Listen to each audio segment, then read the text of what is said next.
Agad na kumilos ang Department of Social Welfare and Development o DSWD para maghatid ng tulong sa mga apektadong residente, partikular sa Cordillera at Cagayan. Alinsunod na rin ito sa utos ni Pangulong Ferdinand R. Marcos Jr.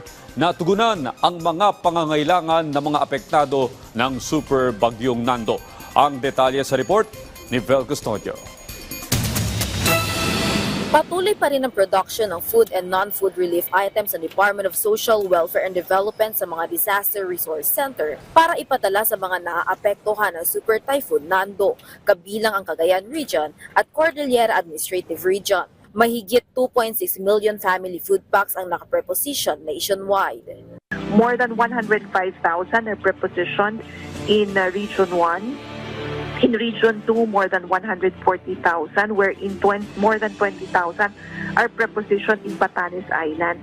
Close to 80,000 din naman po yung nakapreposition dyan sa Cordillera Administrative Region. Mahigit 115 million pesos ang total standby funds ng naturang ahensya.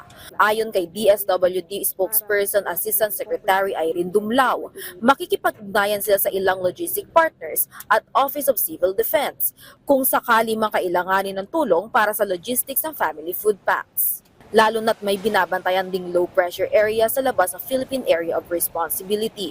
Of course, if we need to replenish the goods that are prepositioned in that area, ay tayo naman po makikipag-ugnayan sa ating mga logistics partner, ang Office of the Civil Defense, para makapagpahatid tayo ng karagdagan pong mga family food packs. Bagamat wala pang lumalapit na local government units upang mag-request ng augmentation support sa DSWD, tinitiyak ng ahensya na sapat ang preposition goods para sa ating mga kababayan na naaapektuhan ng Super Typhoon Nando. Vel Custodio para sa Pambansang TV sa Bagong Pilipinas.